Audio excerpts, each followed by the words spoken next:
بسم اللہ الرحمن الرحیم۔ السلام علیکم۔ حضرت ابراہیم علیہ السلام کی پہلی شادی اپنی چچا زاد حضرت سارہ سے ہوئی، لیکن وہ ایک عرصے تک اولاد کی نعمت سے محروم رہے۔ ایک دن حضرت سارہ نے ان سے فرمایا کہ آپ ہاجرہ سے نکاح کر لیں، شاید اللہ تعالیٰ ان کے بطن سے اولاد عطا فرما دے۔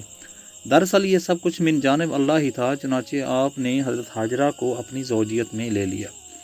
اور پھر شادی کے ایک سال بعد حضرت اسماعیل علیہ السلام پیدا ہوئے۔ اس وقت حضرت ابراہیم علیہ السلام کی عمر مبارکہ 86 برس تھی۔ جب حضرت ہاجرہ سلام اللہ علیہ امید سے تھی تو فرشتے نے آپ کو لڑکا ہونے کی نوید سنائی اور اسماعیل نام رکھنے کو کہا۔ حضرت اسماعیل علیہ السلام 1800 قبل مسیح میں پیدا ہوئے۔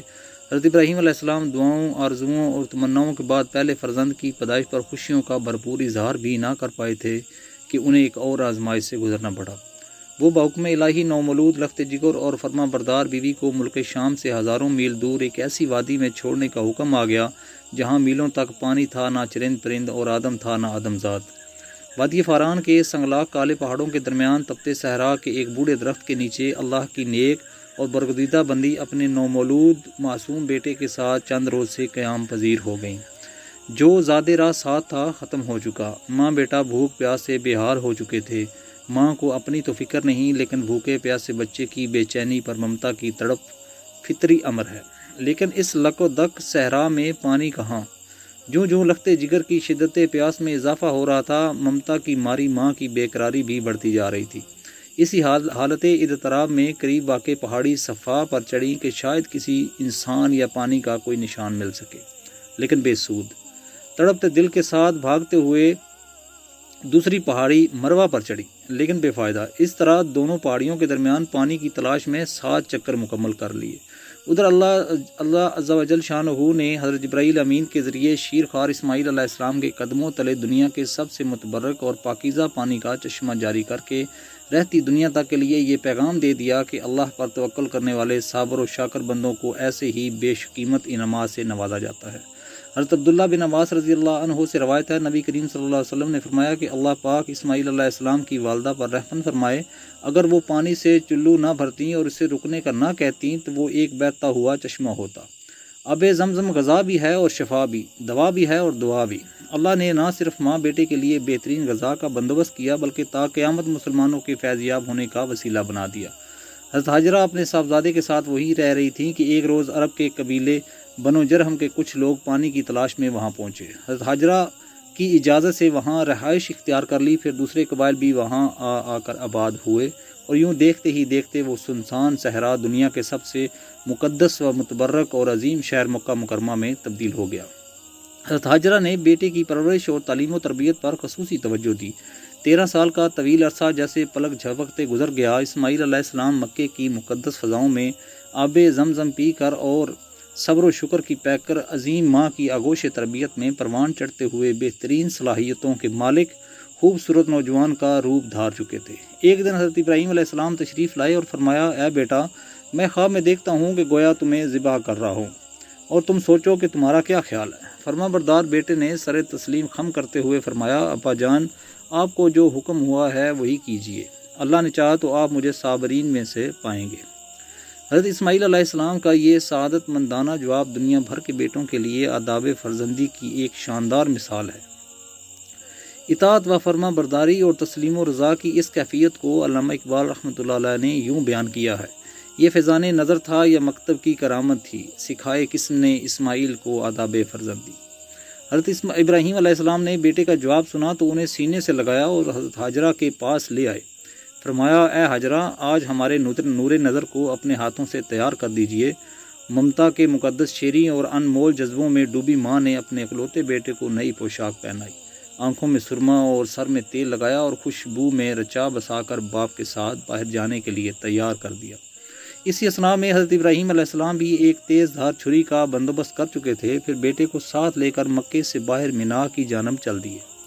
شیطان نے باپ بیٹے کے درمیان ہونے والی گفتگو سن لی تھی۔ جب اس نے صبر و استقامت اور اطاعت کا یہ روح پرور منظر دیکھا تو مضطرب ہو گیا۔ اس نے باپ بیٹے کو اس قربانی سے باز رکھنے کا فیصلہ کر لیا۔ چنانچہ جمرہ عقبہ کے مقام پر راستہ روک کر کھڑا ہو گیا۔ حضرت ابراہیم علیہ السلام کے ساتھ موجود فرشتے نے کہا، یہ شیطان ہے، اسے کنکریاں مارے۔ حضرت ابراہیم علیہ السلام نے اللہ اکبر کہہ کر اسے 7 کنکریاں ماری، جس سے وہ زمین میں دھنس گیا۔ ابھی آپ علیہ السلام کچھ ہی آگے بڑھے تھے کہ زمین نے اسے چھوڑ دیا اور وہ جمرہ وسطیٰ کے مقام پر پھر ورگلانے کے لیے آ موجود ہوا۔ ابراہیم علیہ السلام نے دوبارہ کنکریاں ماری، وہ پھر زمین میں دھنسا، لیکن آپ علیہ السلام کچھ ہی آگے بڑھے تھے کہ وہ جمرہ اولا کے مقام پر پھر موجود تھا۔ ابراہیم علیہ السلام نے تیسری بار اللہ اکبر کہہ کر کنکریاں ماری تو وہ زمین میں دھنس گیا۔ اللہ تبارک و تعالیٰ کو ابراہیم خلیل اللہ کا شیطان کو کنکریاں مارنے کا یہ عمل اس قدر پسند آیا کہ اسے رہتی دنیا تک کے لیے حج کے واجبات میں شامل فرما دیا۔ شیطان اپنی ناکامی پر بڑا پریشان ہوا۔ تینوں مرتبہ کی کنکریوں نے اس کے جسم کو زخموں سے چور کر دیا تھا۔ اچانک اسے ایک نئی چال سوجی اور وہ عورت کا بھیس بدل کر بھاگم بھاگ حضرت حاجرہ کی خدمت میں حاضر ہوا اور بولا، اے اسماعیل کی ماں، تمہیں علم ہے کہ ابراہیم علیہ السلام تمہارے لخت جگر کو کہاں لے گئے ہیں؟ حضرت حاجرہ نے فرمایا، ہاں وہ باہر گئے ہیں، شاید کسی دوست سے ملنے گئے ہوں۔ شاید اپنے سر پر ہاتھ مارتے ہوئے کہا شیطان نے اپنے سر پر ہاتھ مارتے ہوئے کہا، وہ تیرے بیٹے کو ذبح کرنے وادی منا میں لے گئے ہیں۔ حضرت حاجرہ نے حیرت اور تعجب کا اظہار کرتے ہوئے فرمایا، یہ کیسے ممکن ہے کہ ایک شفیق اور مہربان باپ اپنے چہیتے اور اکلوتے بیٹے کو ذبح کر دے؟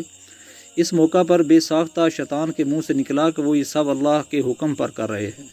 یہ سن کر صبر و شکر اور اطاعت و فرما برداری کی پیکر اللہ کی برگزیدہ بندی نے فرمایا، اگر یہ اللہ تعالیٰ کا حکم ہے تو ایک اسماعیل کیا، اس کے حکم پر 100 اسماعیل بھی قربان ہیں۔ شیطان یہاں سے نامراد ہو کر واپس مینا کی جانب لپٹا، لیکن وہاں کا ایمان افروز منظر دیکھ کر اپنے سر پر خاک ڈالنے اور چہرہ پیٹنے پر مجبور ہو گیا۔ وادی مینا کے سیاہ پہاڑ، نیلے شفاف آسمان پر روشن آگ برساتا ہوا سورج اور فلک پر موجود تسبیح و تحلیل میں مصروف ملائکہ اللہ کی راہ میں اپنی متاع عزیز کی قربانی کا منظر دیکھنے میں محو تھے۔ مکے سے آنے والی گرم ہوائیں بھی مینا کی فضاؤں میں موجود عبادت و طاعت، تسلیم و رضا اور صبر و شکر کی ایک عظیم داستان رقم ہوتے دیکھ رہی تھی۔ روایت میں آتا ہے کہ جب حضرت ابراہیم علیہ السلام نے اسماعیل علیہ السلام کو لیٹنے کی ہدایت دی تو اسماعیل علیہ السلام نے فرمایا، ابا جان، میں پیشانی کے بل لیٹتا ہوں تاکہ آپ علیہ السلام کا چہرہ مجھے نظر نہ آئے، اور آپ علیہ السلام بھی اپنی آنکھوں پر پٹی باندھ لیں تاکہ جب آپ مجھے ذبح کر رہے ہوں تو شفقت پدری کے امر الہی پر غالب آنے کا امکان نہ رہے۔ صبر و استقامت میں رچے بسے والد نے گوشہ جگر کے مشورے پر عمل کیا، اور جب اسماعیل علیہ السلام لیٹ گئے تو تکمیل احکام خداوندی میں تیز دھار چھری کو پوری قوت کے ساتھ لخت جگر کی گردن پر پھیر دیا۔ باپ بیٹے کی اس عظیم قربانی پر قدرت جوش میں آئی اور اللہ جل شانہ کے حکم سے جبرائیل علیہ السلام جنت کے باغات میں پلے سفید رنگ کے خوبصورت مینڈے کو لے کر حاضر ہوئے۔ ابراہیم علیہ السلام نے ذبح سے فارغ ہو کر آنکھوں سے پٹی ہٹائی تو حیرت زدہ رہ گئے کہ بیٹے کی جگہ ایک حسین مینڈا ذبح ہوا پڑا تھا، جبکہ اسماعیل علیہ السلام قریب کھڑے مسکرا رہے تھے۔ اسی اثناء میں غیب سے آواز آئی، اے ابراہیم علیہ السلام، تم نے اپنا خواب سچا کر دکھایا، بے شک ہم نیکی کرنے والوں کو ایسا ہی بدلہ دیا کرتے ہیں۔ حضرت ابراہیم علیہ السلام اور اسماعیل علیہ السلام کے اس بے مثال جذبہ اثار، اطاعت و فرما برداری، جرأت و استقامت، تسلیم و رضا اور صبر شکر پر مہر تصدیق ثبت کرتے ہوئے اللہ تعالیٰ نے قرآن پاک میں فرمایا، اور ہم نے اسماعیل علیہ السلام کی عظیم قربانی پر ان کا فدیہ دے دیا۔ اللہ رب العزت کو اپنے دونوں برگزیدہ اور جلیل القدر بندوں کی یہ ادا اس قدر پسند آئی کہ اسے اطاعت، عبادت اور قربت الہی کا ذریعہ قرار دیتے ہوئے قیامت تک کے لیے جاری فرما دیا۔ وما علینا الا البلاغ۔ السلام علیکم۔